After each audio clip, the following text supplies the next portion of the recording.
kar ka yarda ka yi gasa da wani,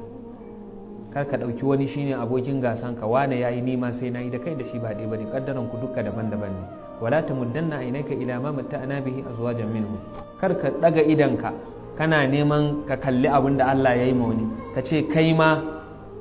sai Allah ya maka irin wannan, ko ka ce dole sai ka zama kaman wani, ba haka bane.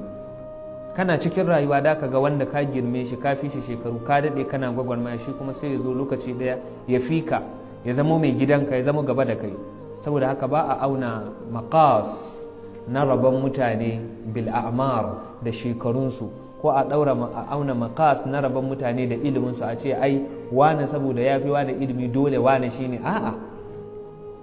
shi Allah Ubangiji yana raba abubuwansa ne cikin hikimansa, kuma kowane abu da Allah Ubangiji ya ajiye shi cikin hikimansa ne. saboda haka kar ka yi gasa da kowa, domin yin gasa da wani